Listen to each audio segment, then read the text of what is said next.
കന്യാസ്ത്രീകളുടെ arrest ഇന്നും പ്രതിപക്ഷം ലോക്സഭയിൽ ഉന്നയിക്കും. ലോക്സഭയിൽ ബെന്നി ബെഹനാനും കെ രാധാകൃഷ്ണനും രാജ്യസഭയിൽ എ റഹീമും ചർച്ചയ്ക്കായി നോട്ടീസ് നൽകി. ഡി ധനസുമോദ് ഡൽഹിയിൽ നിന്ന് വിവരങ്ങൾ നൽകും. ധനസുമോദ്, ഇന്ന് പാർലമെന്റിന്റെ ഇരുസഭകളിലും കന്യാസ്ത്രീകളുടെ അറസ്റ്റ് ശക്തമായി ഉന്നയിക്കാൻ തന്നെയാണോ പ്രതിപക്ഷ തീരുമാനം?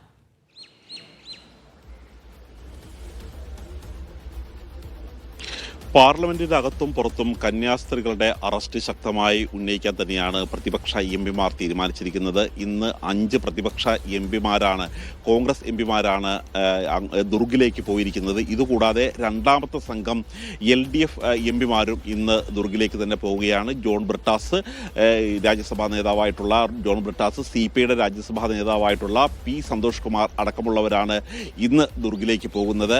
ഇന്ന് സഭാ നടപടികൾ നിർത്തിവെച്ച് മറ്റുള്ള സഭാ നടപടികൾ നിർത്തിവെച്ച് ഈ കന്യാസ്ത്രീകളുടെ അറസ്റ്റ് തന്നെ പ്രധാന വിഷയമായി ചർച്ച ചെയ്യണമെന്നാണ് ഇപ്പോൾ പ്രതിപക്ഷ എംപിമാർ ആവശ്യപ്പെട്ടിരിക്കുന്നത്. ലോക്സഭയിൽ ബെന്നി ബെഹനാൻ അടക്കമുള്ള കോൺഗ്രസ് എംപിമാർ ഇക്കാര്യം ആവശ്യപ്പെട്ടു കഴിഞ്ഞു. രാജ്യസഭയിലേക്ക് എത്തുമ്പോൾ ജെബി മേത്തറും A റഹീമും ഇക്കാര്യം തന്നെ ആവശ്യപ്പെട്ടിരിക്കുകയാണ്. രാജ്യസഭയിൽ അടിയന്തര പ്രമേയമില്ല, മറിച്ച് മറ്റു സഭാ നടപടികൾ നിർത്തിവെച്ച് ഈ വിഷയം തന്നെ ചർച്ച ചെയ്യണമെന്നാണ് ആവശ്യം.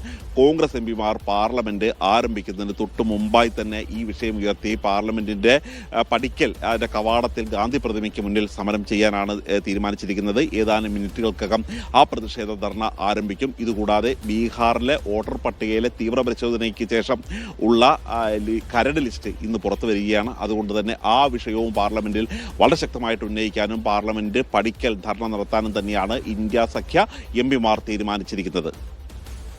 പാർലമെന്റിനകത്തും പുറത്തും കന്യാസ്ത്രീകളുടെ അറസ്റ്റിൽ ശക്തമായ പ്രതിഷേധമാകും പ്രതിപക്ഷത്തിന്റെ ഭാഗത്തുനിന്നുണ്ടാവുക. വിവരങ്ങളാണ് ഡി ധനസുമോദ് നൽകിയത്.